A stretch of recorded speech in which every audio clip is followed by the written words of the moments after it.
We now have Ms. Debashree Mukherji. Ms. Debashree Mukherji, IAS officer, AGMUT 1991 batch, and is presently Additional Secretary, Ministry of Jal Shakti, Government of India.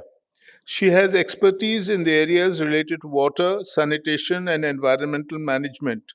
She has earlier served as chairperson and managing director at Delhi Transport Corporation, as CEO of Delhi Jal Board, CMD of WAPCOS, and CMD NPCC. Ms. Mukherjee, please. A very good morning to everybody. My presentation will take off from my predecessors and really focus on water and communities connect.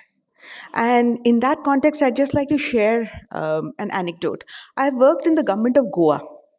And in Goa, traditionally, when you've arrived, when you've made your pile and things like that, you buy a football club.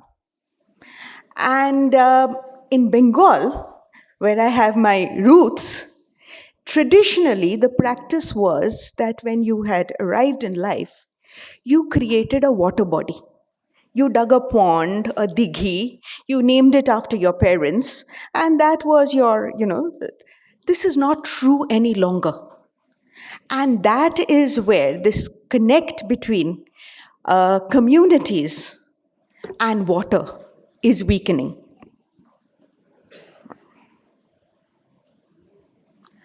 Right. So just, I use this slide as a kind of introduction, saying that I think we all know that water is a state subject. And the role of Government of India is really a nudge role. There's action at 4 levels. And that is not including the community. But that action is Government of India, state governments, districts, village communities.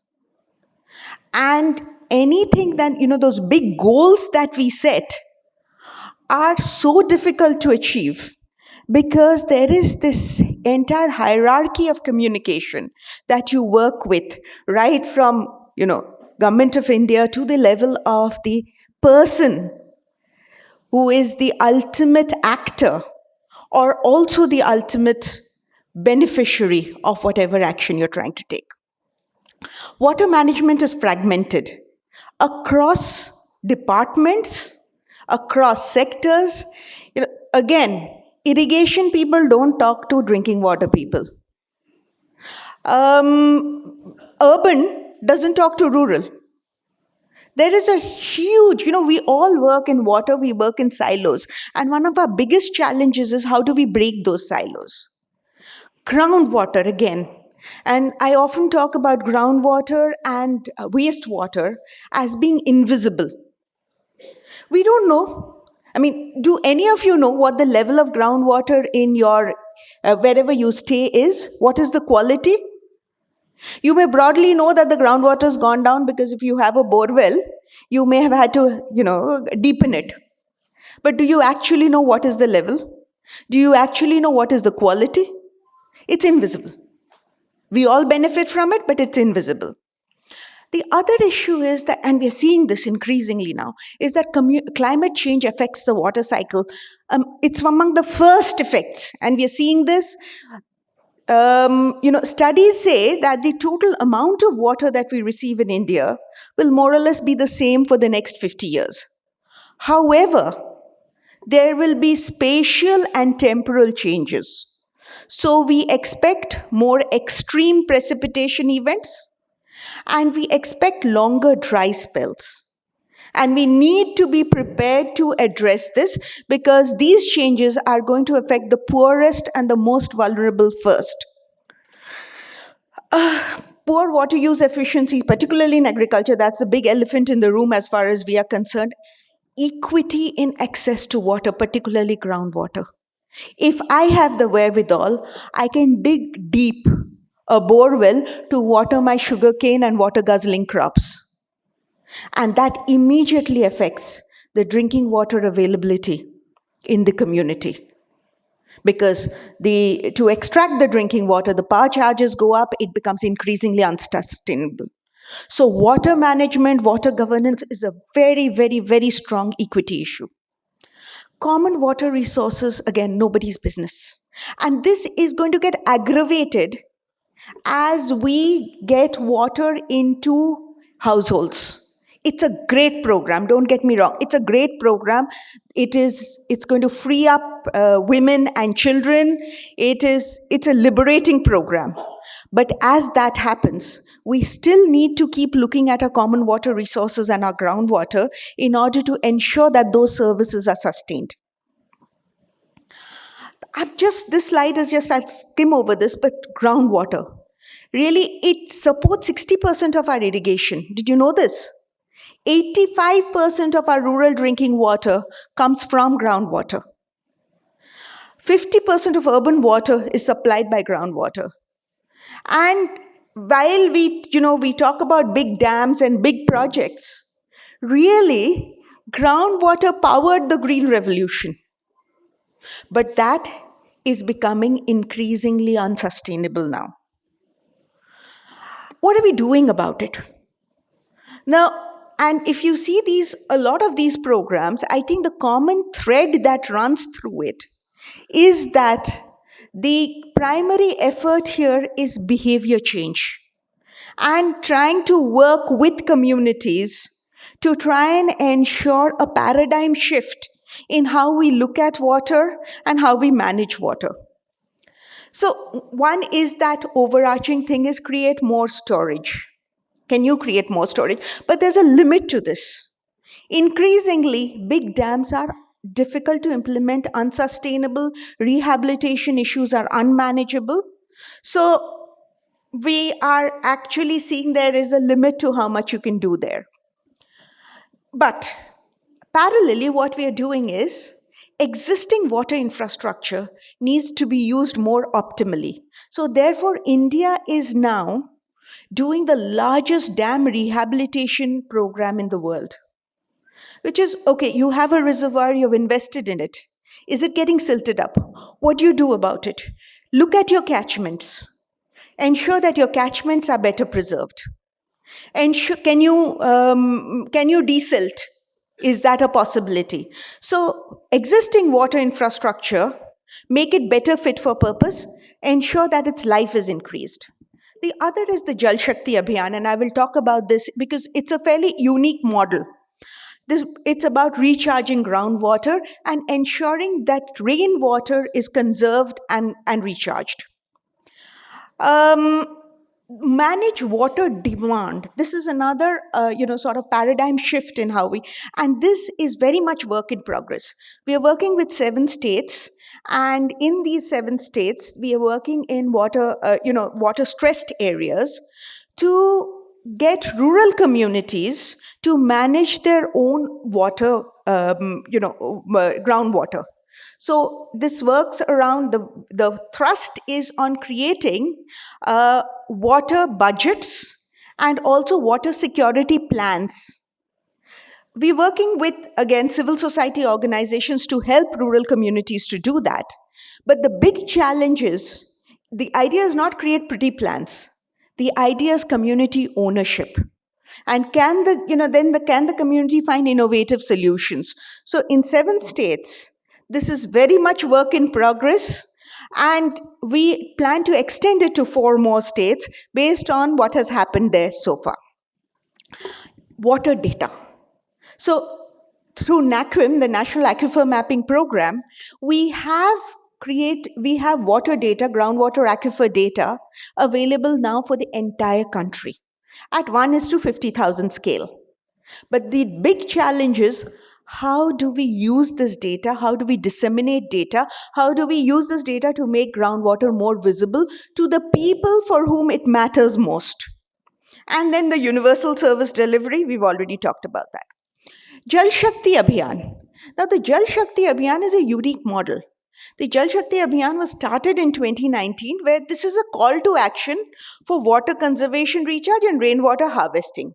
And initially, we covered 256 districts and water-stressed areas in those districts. In 2019, we're talking about these numbers look good, and subsequent years, they've been even better. But what really happened and what we saw in 2019 was that states which were supposed to implement this program took it beyond the districts that we had identified. Most states made it statewide programs. And states could have told Government of India, you take a hike. We didn't put in one single penny into this program. We said this is an all of government program and bring in communities. And we said use existing resources, converge existing resources, MG Narega, CAMPA funds, 15th Finance Commission funds, state funds, CSR, bring it all together and do a structured rainwater conservation and recharge program. But the interesting thing was all the states came on board. And they have now taken ownership of the program. They have, the challenge again is that we haven't managed the community awareness that we want for this program. But in terms of state ownership, states have fully taken ownership of the program. This from the next year was the first year of COVID. So we were not able to, do it at that scale. But again, in 2021, then we covered every district in the country because water management is not, isolated. And, water is dynamic. So we thought every district needs to think about its own water management. And every state came on board. I'm running out of time, so just quickly, some of the focused intervention. See, states were doing this work already. But what the Jal Shakti Abhiyan brought in was a certain amount of focus and a certain amount of structure. We said these are the 5 or 6 focused interventions. First, initially there were 5, and the 6th came this year when the Prime Minister gave the call for creation of Amrit Sarovars. Water conservation, rainwater harvesting. The second one, which was enumerating, geotagging, and making an inventory of all water bodies. Our experiences, and I think everybody in this room will agree, that water bodies tend to disappear under population pressure when they become irrelevant. So one of the biggest thing that this program is bringing in is every water body needs to be enumerated, geotagged, and entered in the revenue records. And I'm happy to report that this has almost 80% across the country. We've managed to do that. We're setting up Jal Shakti Kendras, intensive afforestation, but really mapping catchment areas and doing it there. And we are supporting districts in creating scientific plans for water conservation, GIS enabled. That's the only area where we've given money to districts. Just a list of activities that are by no means exhaustive. But this year, we have brought in 2 major new areas, which is one is spring shed development. So again, map all your springs. This is another focus area this year. So we are trying to get any district that has springs to map their springs and then look at spring catchment, monitor the health of the catchment, look at discharge. If it doesn't get measured, it doesn't get done. So this is another area. Finally, I think civil society organizations, we're trying to create as much of partnerships as we can. So we called in all the civil society organizations that we knew were interested in water management. And they're all working with us. We've also worked out areas of interest. For instance, there are organizations that are good at coastal. There are organizations that are good at springs, managing springs. So we've looked at mapped areas of interest and as well as geographies. And we have shared that with states and districts so that they have credibility, they can reach out to them for technical support and for collaboration. Again, communities, because if the communities take ownership of their water bodies, if the communities take ownership of their groundwater, if we have water-aware communities, then our task is done. So how can we mobilize communities around water bodies? We focus on ways to make the invisible visible, awareness generation, best water reuse institutions. How do you get the young people in? we are still grappling with this. This is very much work in progress. I can't, and so I'm so glad that we have all the, because working with communities, working with people at various strata of society is critical to bring water into everybody's consciousness. My water body, I need to take ownership of it. And again, this government cannot do this because this is something that is important for all of our futures. Last, I think Rajiv Ranjan Mishra sir already spoke about it. So in terms of generating awareness and, heritage, people, bringing it all together, now Intac wrote to us and said that, can we notify 3 premier water heritage sites as national water heritage sites. When this letter came to our minister and we, sort of went to the letter, we became more ambitious. And we said, why 3? Let's look at, this year, can we look at least 75 water heritage sites, and that as a beginning of a water registry. And I'm very happy to report that Rajiv Ranjan Mishra sir is chairing the selection committee.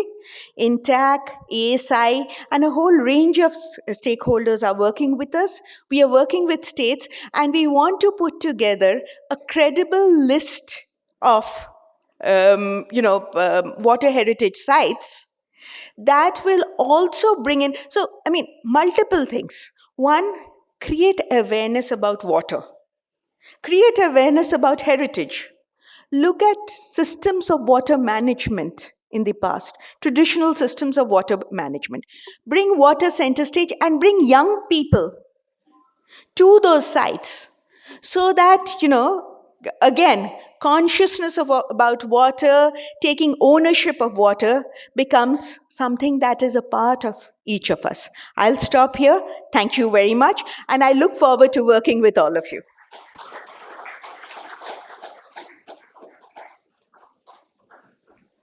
Thank you very much, Ms. Mukherjee. Water is another one of those things which we just take for granted. I think we need to pay attention, as was pointed out.